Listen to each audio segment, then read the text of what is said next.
Laban ng Magnolia Hatchets naman kontra NLEX Road Warriors. Pareha susubukan ng dalawang team na putulin na kanilang losing streak kung saan may dalawang sunod na talo na ang NLEX, mas malala ang Magnolia with 4 straight losses. Opening quarter mga idol, 5-2 nating start para sa Magnolia Hatchets. Lahat galing kay Ricardo Ratliff. 9-2 nating naman naging sagot ng NLEX Road Warriors. 2-man game, Bolik to Watkins with the alley-oop dunk. Maagang nagparamdam sa ilalim si Mike Watkins mga idol. Mainit ang naging palitan ng basket ng dalawang import. Buwat naman agad ni Kuya Cardo ang opensa ng Magnolia kung saan meron na siyang double digit sa puntos. Mainit din sa NLEX etong si Rob Herndon na nakapukol na ng dalawang tres. Dikit ang laban at the first quarter, 22-21. Entering second quarter, nakaambag na si Calvin Abueva and one sa ilalim may pabaril pa si The Beast mga idol. Nakapisikalan pa si JB Mocon. Mabagal lang naging puntusan sa mga unang minuto kung saan dikit pa rin ang laban. Sina Watkins naman at Robert Bolik ang umaatake sa opensa ng NLEX. Halfway mark bahagyang nakaabante ang NLEX Road Warriors. Frustrated na si Coach Chito Victolero, galit na technical na pinagsisigawan ang referee. Halos mag-isa lang gumagawa si Ricardo sa Magnolia. Nakontrol na dyan ng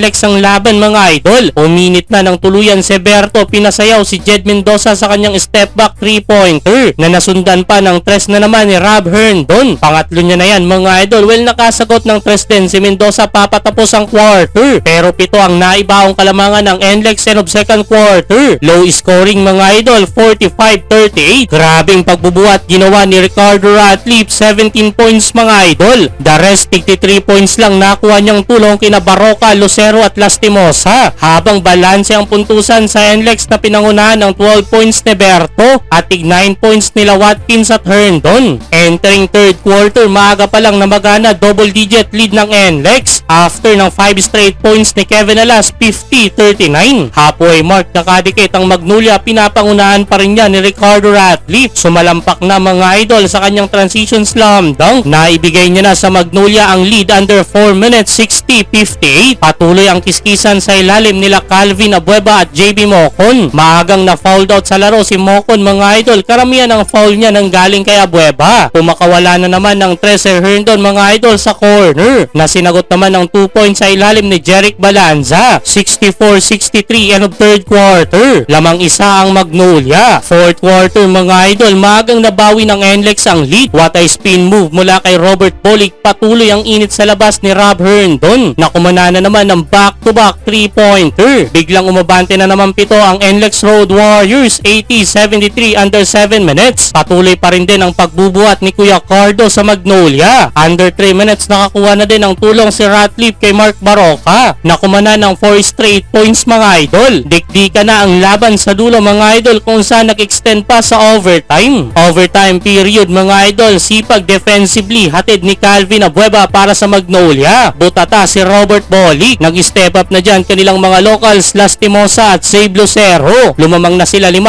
92-87. Pero may pambawi dyan ang NLEX, nagkapalitan pa ng lead sa dulo. May napadasal na lang sa sobrang intense ng laban mga idol. Sa huli, panalo ang Magnolia Hatchets.